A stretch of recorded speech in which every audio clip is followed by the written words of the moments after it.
Hello and welcome to a Book a Day podcast. As you know, in the previous two episodes, we have been discussing Rumer Godden's wonderful book Gulbadan, in which, through Princess Gulbadan's eyes, we are having a look at the Mughal history, particularly the three key figures, that is Babur, Humayun, and Akbar, and their lives. Now, so far, we saw how Babur moved from Central Asia, came to India, and then along with him, all his family members, everybody came here and settled. And then eventually, Babur died. At that point, he had a number of sons. Humayun was one of them. And if you know anything about Timurid, that dynasty's history or the culture at the time, a lot of times what happened was one of the sons would kill his other brothers and would get on the throne. But that didn't really happen in Babur's son Humayun's case.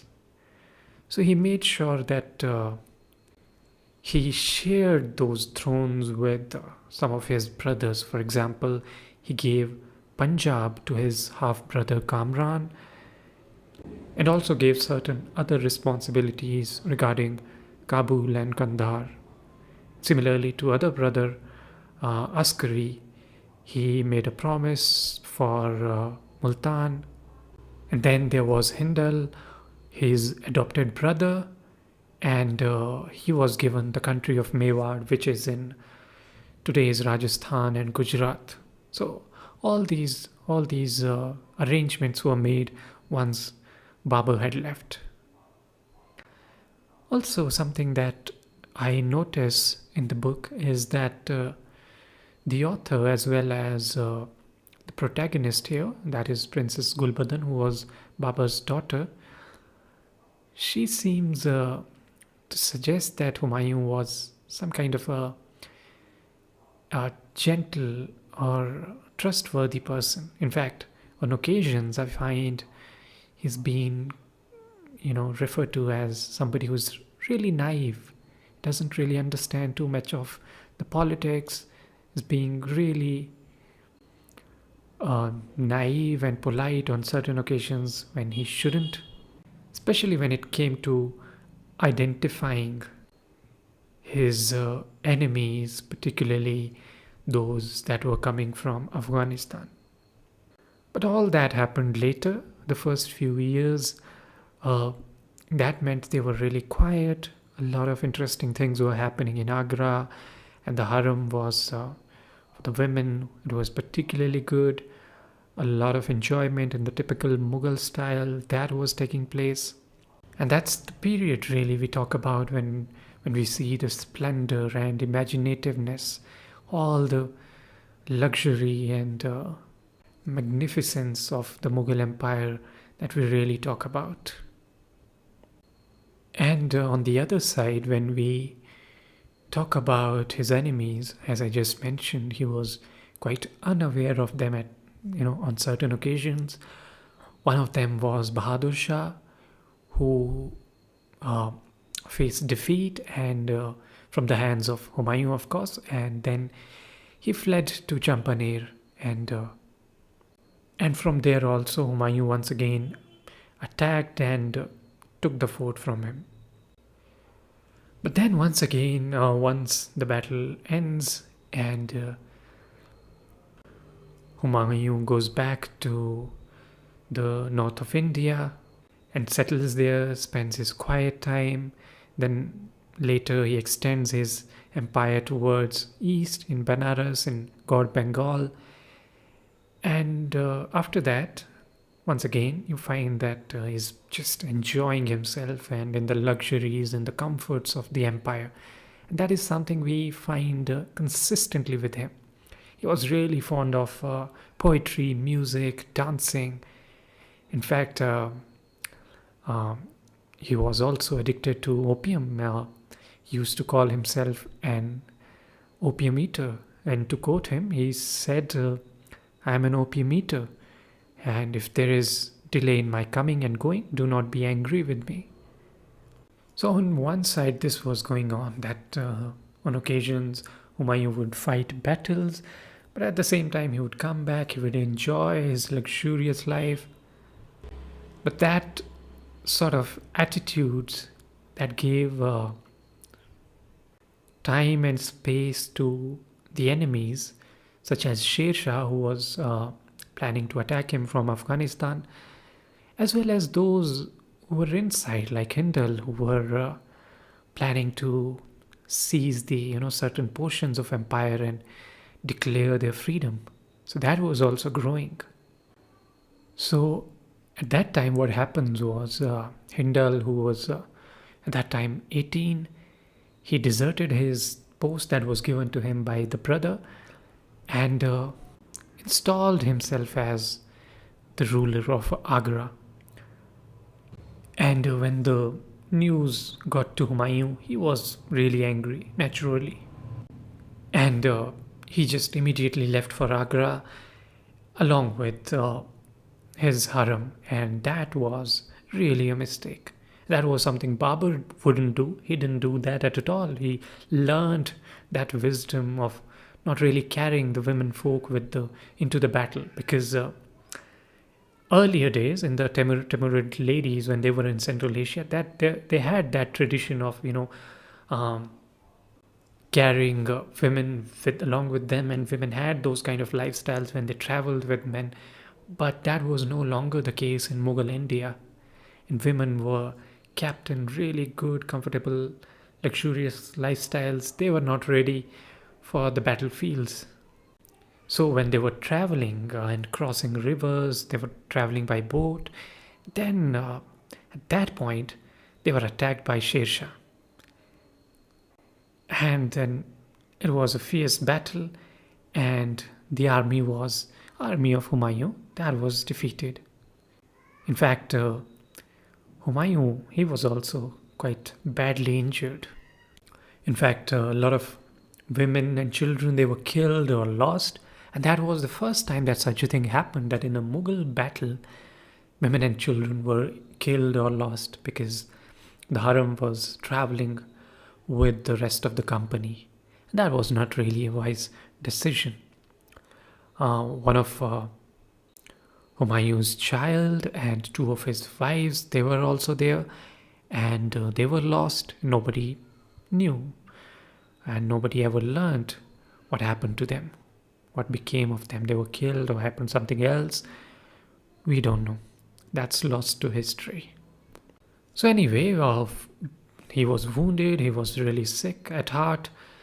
Humayun still manages to go back to Agra, and when Hindal gets the news, he runs away from there and he goes to Delhi, which was then by that time had been seized by Kamran, who had come from Kabul, and he used that opportunity to take control of Delhi.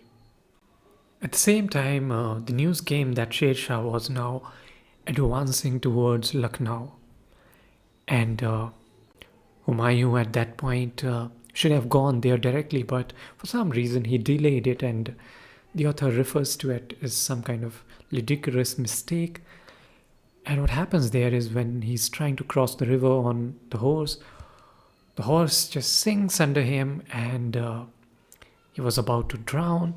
But then he was rescued by a water carrier, a man whose job was to, carry water and other material on the back of a inflated buffalo skin. So he used that machine. I don't know if I should call it a machine. It's just a simple device they have created using buffalo skin, and on that they were carrying various things. They were carrying themselves. So on that person floated the emperor to safety, and Humayun's life was thus saved. And what happens then is Humayun promises that he would give throne to that person, that water carrier, for a day, and he would be respected like an emperor. And that was another weird thing that did not go down well with a lot of other people in the court, that such a poor person would be sitting on the throne for one day, and they didn't really like this idea. Anyway, uh, the story for within the court. Outside of the court, a lot of other things were happening. The stories of Sher Shah's advance, they were just going on and on and on. And he had set up a new dynasty, and then he was pursuing his goals. At some point, when Humayun is still running away, he sends a message to Sher Shah. It says that I've left you the whole of Hindustan. Now leave Lahore alone. And to which uh, Sher Shah replies with, fearless of God,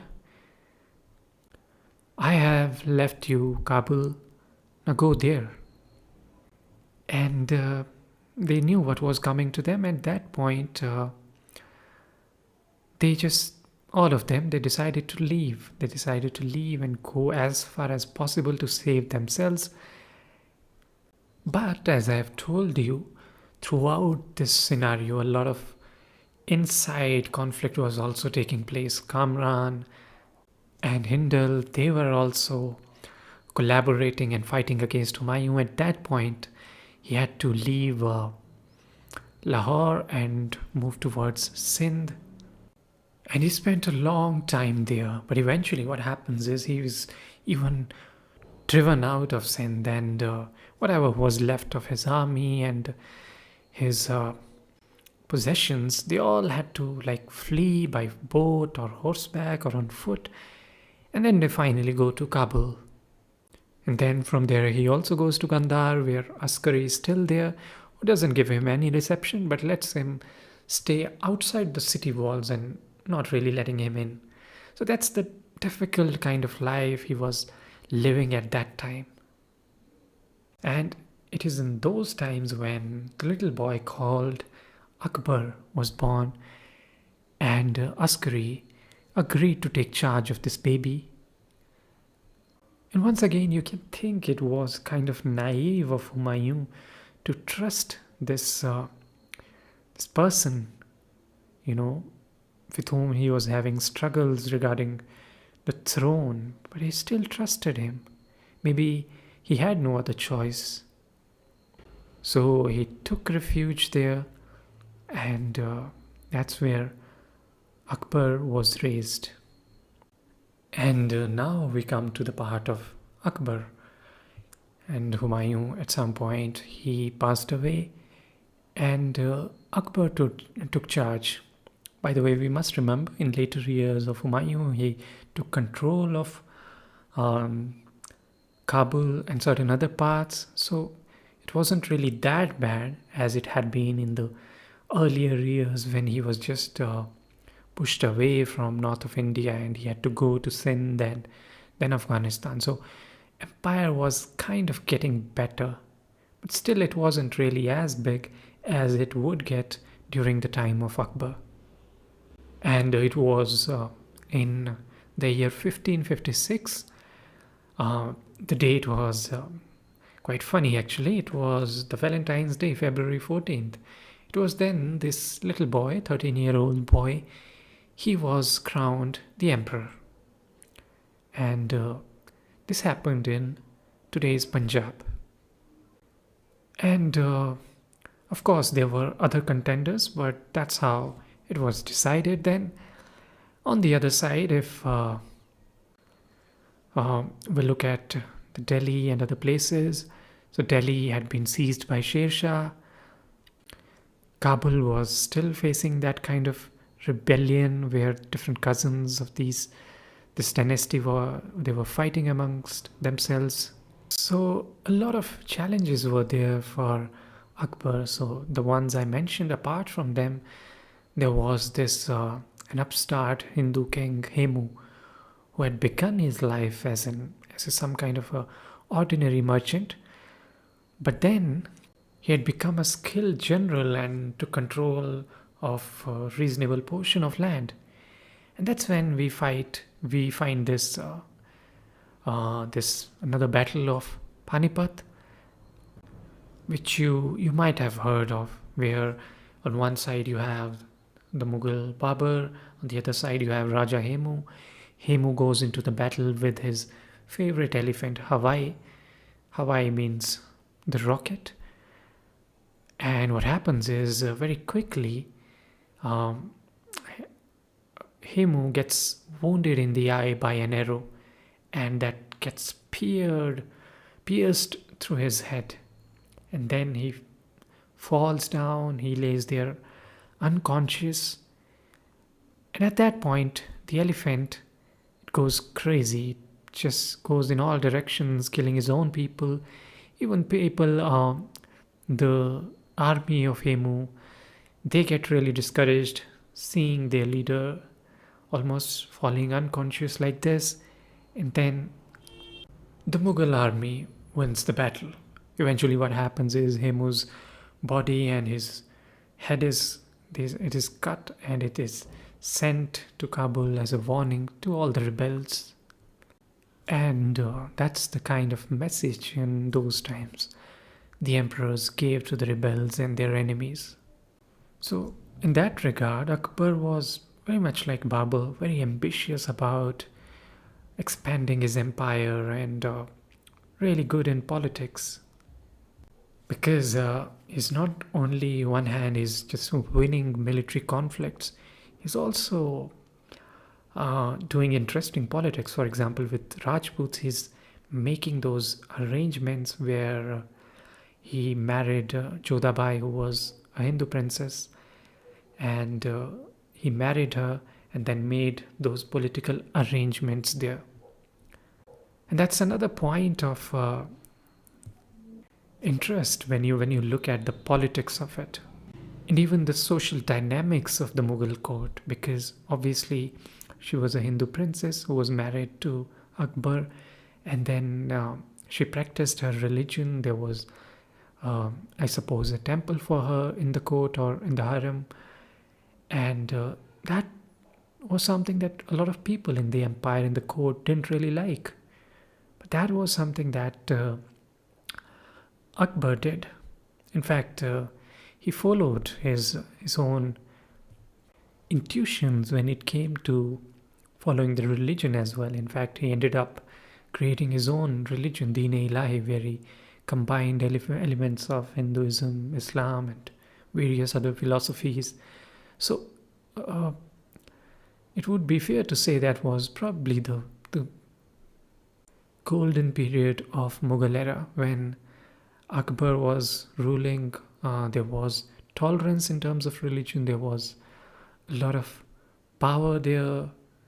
It had huge landmass, massive population, economy was big.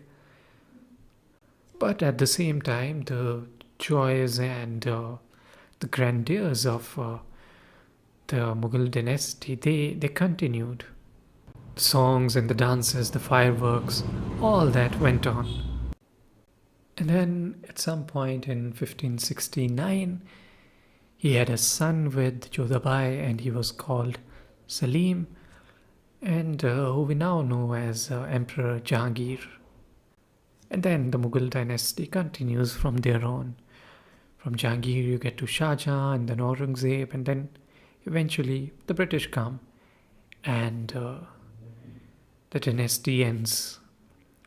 So that has its own history, but I will restrict myself to only this period and take your leave at that. What I've done here is just give you a brief idea about what happened in the Mughal Empire in those periods of the first three emperors, how they lived. And of course, after them also, in the next few emperors, they have their own history, but we'll pick that up later. I've only discussed what is there in Rumer Godden's book Gulbadan, and all of this is, as I said, is just characterized and depicted through Gulbadan's eyes. So we are seeing Mughal history through the eyes of one of its key women figures, who is the princess. So if you are interested in it, you should read the book. It's really interesting. It was written many years ago, probably in 1984 or 85, somewhere around that. But of course, it doesn't really matter because we are dealing with the history and something that happened 400 or 500 years ago. So that doesn't really matter. The book is really good. The writing is brilliant, and you get a really interesting insight to the Mughal Empire. So that's all for now. We'll pick another book, another interesting book next time, and we'll discuss it. We'll read it together, and let me know your thoughts about it. How you see this journey of the Mughal Empire, the emperors, and all that happened in those times. Let me know about it. Thank you very much.